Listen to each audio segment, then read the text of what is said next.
కౌశిక్ రెడ్డి క్రమంగా దారి తప్పుతున్నారా లేదా అదే కరెక్ట్ అనుకుంటున్నారా? అప్పట్లో ఏదో ఆత్మహత్య చేసుకుంటానంటూ సెంటిమెంటల్ డైలాగులతో దాని ఆధారంగా ప్రజలు ఓట్లేశారా, లేకపోతే ఈటిలా వీళ్ళందరి మీద కోపంతో ఓట్లేశారు, కానీ తను గెలవగలిగాడు. అయితే అధికార పార్టీ కాలేకపోయింది. ఇప్పుడు ప్రస్తుతం పిఏసీ చైర్మన్ కోసం తను ప్రిపేర్ అవుతుంటే అరికపూడి గాంధీకి ఇచ్చారని కోపమా లేకపోతే ఏదైనా తెలియదు, కానీ కౌశిక్ రెడ్డి అరికపూడి గాంధీకి సవాల్ విసరడం, అరికపూడి గాంధీ వెళ్ళి వాళ్ళ ఇంటి మీద దాడి చేస్తే ఇప్పుడు దాన్ని కొత్త మలుపు తిప్పాడు.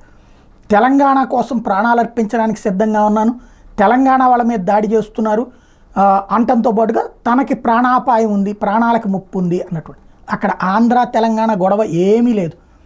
ఒకరి నోటి దూల, కౌశిక్ రెడ్డి నోటి దూల, దానికి అక్కడ చేయి దూల. అంటే ఇక్కడ నోరు లూజ్ అయింది, అక్కడ చెయ్యి లూజ్ అయింది, ఇద్దరిది తప్పే.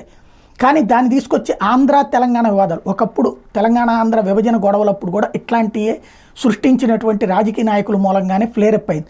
ముందు ఏముందిలే లైట్ అనుకున్నారు జనం, తెరా చూస్తే ఆ లైట్ కాస్త సీరియస్ అయ్యి దాంట్లో సెంటిమెంట్స్ రాజేసుకుని ఆ పైన అంత దాకా వెళ్ళింది. మళ్ళీ అట్లాంటిది రాజేయడానికి కౌశిక్ రెడ్డి ప్రయత్నిస్తున్నట్టు కనబడుతోంది. దాన్ని మరి బీఆర్ఎస్ అండదండలతో చేస్తున్నాడా లేకపోతే బీఆర్ఎస్ని అందులోకి లాగుతున్నాడా, ఇది తేలాల్సి ఉంది.